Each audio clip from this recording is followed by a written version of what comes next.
এসব সিদ্ধান্ত বাবা ছাড়া অন্য কেউ তো নিতে পারেন না। হ্যাঁ হ্যাঁ, তা তো বটেই।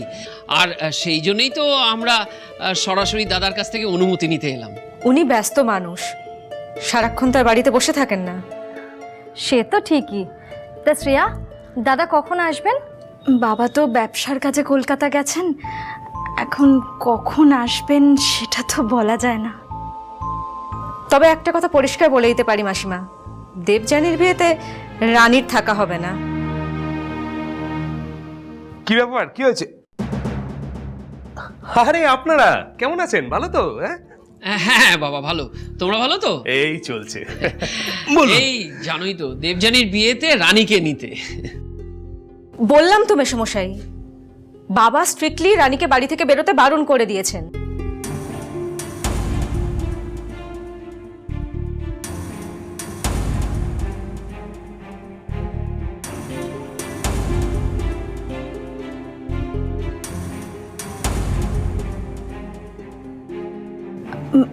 হ্যাঁ মাসিমা, কথাটা আসলে সত্যি। রানী ওখানে গেলে বাবা খুব রাগ করবেন। আসলে কালোর পাকা বৌদি, দেখ। বলছি অত এক্সপ্লেনেশনের তো দরকার নেই। কাকুরও মেয়ে আছে, কাকু নিশ্চয়ই বুঝবেন। আসলে কি বলেন তো, আমি বুঝতে পারছি ওরা দুজন খুব ভালো বন্ধু, বেস্ট ফ্রেন্ড। তা বেস্ট ফ্রেন্ডের বিয়েতে যদি না থাকতে পারে ওদেরও খারাপ লাগবে, কিন্তু বিয়ের আগে এতগুলো দিন আমরা ওকে ছাড়তে পারবো না। আর সবচেয়ে বড় কথা, বাবা বারণ করেছেন, আমরা তো আর বাবার কথা অমান্য করতে পারি না, তাই না? আসলে বাবা না স্ট্রিক্টলি বারণ করে দিয়েছেন রানী যেন বাড়ির বাইরে একদম না বেরোয়। তাই দয়া করে আমাদের এই রিকোয়েস্টটা করবেন না, আমরা রাখতে পারবো না। হ্যাঁ, দেবযানীর খুব ভালো করে বিয়ে হোক, আমরা সেটাই চাই। অবশ্যই অবশ্যই, দেবযানী তো খুব ভালো মেয়ে, খুব ভালো সময় বিয়ে করছে, ওর তো ভালো হতেই হবে, তাই না? ঠিক বলেছিস রানী, তোর কিন্তু তোর বন্ধুকে দেখে একটু শেখা উচিত। দেখুন, আমরা দেবযানীর বিয়েতে যাব, সপরিবারে যাব, আমাদের বাবা যাবে, রানী যাবে, সেদিন গিয়ে একদম চেটে ফুটে খেয়ে আসবো। কিন্তু বিয়ের আগে এতগুলো দিন আমরা ওকে ছাড়তে পারবো না। আসলে বাবা সেটা অ্যালাউ করবেন না, আর আমরাও কেউ সেটা চাই না।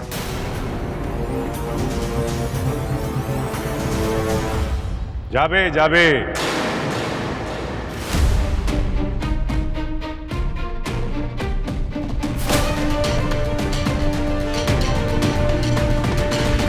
কি ডক্টর দুর্জয়, খুব অবাক হয়েছেন তো? সিটি হসপিটালে থাকাকালীন আমাকে বারবার আমার মতো করে কাজ করা থেকে আটকানো হতো। বিভিন্নভাবে আমার রেপুটেশন খারাপ করার চেষ্টাও করা হয়েছে। সেই জন্যই আমি সিটি হসপিটাল ছেড়ে এখানে জয়েন করতে চেয়েছিলাম। আর আজ আপনি সেই মানুষগুলোকে আমার সামনে নিয়ে এসছেন। সরি, আমার পক্ষে কোনোভাবেই এদের সাথে কাজ করা সম্ভব নয়। I beg your pardon sir, আমি কালকে আমার রেজিগনেশন দিয়ে দেবো। দুর্জয় স্টপ। এইভাবে লড়াইয়ের ময়দান থেকে চলে যাওয়া মানে পালিয়ে যাওয়া। তাহলে আমি কি ধরে নেব যে ডক্টর দুর্জয় সেনগুপ্ত এসকেপিস্ট? এটাই কি আপনার রিয়েলিটি? দেখুন, ডক্টর মিত্রের সাথে আপনার মতবিরোধ হতে পারে, ডক্টর বোস, ডক্টর লাহিড়ির সাথে আপনার তর্ক বিতর্ক হতে পারে, এটাই তো স্বাভাবিক। আর হেলদি কম্পিটিশন থেকে অনেক ভালো জিনিস তৈরি করে নেওয়া যায়, তাই না? আর আপনার জীবনে হেলদি কম্পিটিশন ছিল বলেই তো আপনি এই এজে এতটা সাকসেসফুল। দেখুন দুর্জয়, এই টিমটা একটা সেট টিম, আর এই টিমটাই সিটি হসপিটালকে অনেক পেশেন্ট এনে দিয়েছে। Doctor Durjoy, we never thought যে তুমি সিটি হসপিটাল ছেড়ে দেবে। ইনফ্যাক্ট আমরা সবাই তোমাকে খুবই মিস করছি।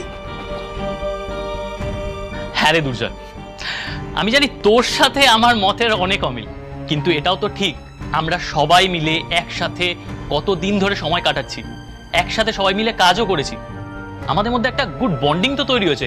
You cannot deny this. এক বাত कहूं, ডক্টর মিত্র তোমাকে ভীষণ স্নেহ করেন, উনি তোমার টিচার। ওনার প্রতি এত রাগ পুষে রাখা উচিত নয়। Durjoy, I suggest let's work together as a team. Mister Chatterjee আমাদের ওপরে যে গুরু দায়িত্ব দিয়েছেন এই নার্সিং হোমটাকে অনেক দূরে নিয়ে যাওয়ার জন্য, সেই দায়িত্বটা তো পালন করতে হবে নাকি? আমরা সকলে মিলে এই নার্সিং হোমটাকে ভারতবর্ষের একটা সেরা হাসপাতালে পরিণত করব। And without teamwork, my boy, that is impossible.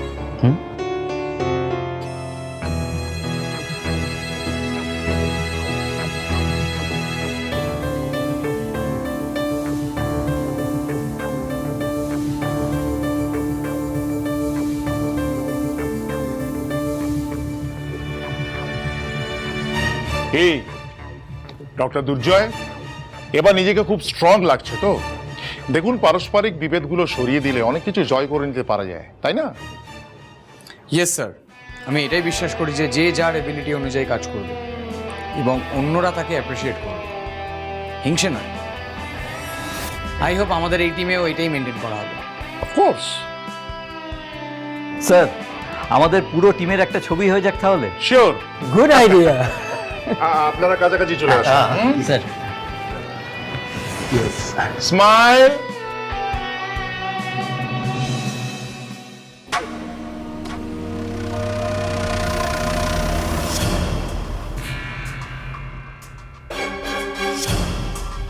কেন যাবে না মামুনি? যাবে বই কি, বেস্ট ফ্রেন্ডের বিয়ে, গিয়ে থাকবে।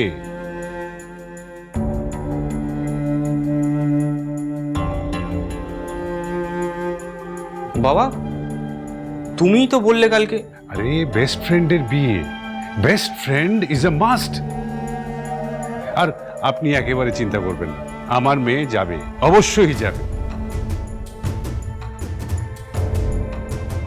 দেবযানী একদম টেনশন করবে না, শি ইজ গোয়িং।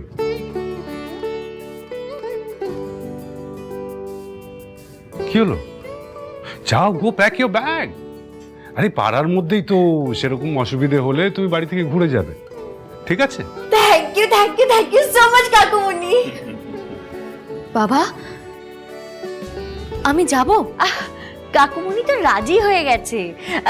মা, বাবা বলছি তোমরা না চলে যাও, আমি রানীকে নিয়ে যাচ্ছি। আর দরকার হলে ছোটদা ভাই ড্রপ করে দেবে আমাদের। কি ছোটদা ভাই?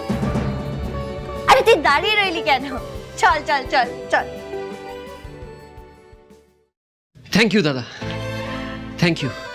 বুঝতেই পাচ্ছেন, একমাত্র মেয়ের বিয়ে তো, তাই ওর সব ইচ্ছে পূরণ করতে চাই। আর রানী না গেলে হয়তো দেবযানী বিয়েই হবে না। আরে না না, সে কি বলছেন? আরে ও তো যাবে, কথা দিলাম তো। ঠিক আছে দাদা, তাহলে আসি আজ। একদম, আসুন। এসো। সাবধানে যাবেন। আসি দাদা। আসুন।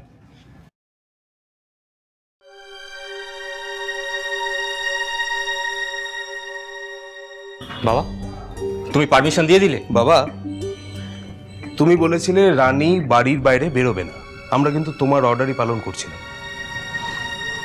এবার তুমি পারমিশন দিয়ে দিলে। আগের দিন ওই রকম ভাবে আমাদের অপমানিত হতে হলো। কিছু মনে করো না বাবা, রানীকে কিন্তু প্রশ্রয়টা তুমিই দিচ্ছ।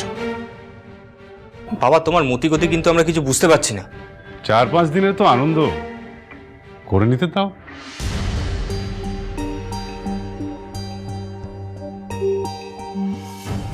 কেন বাবা, আপনি কি কলকাতার রায় বাড়িতে গেছিলেন? মানে বিয়ের কথা কি?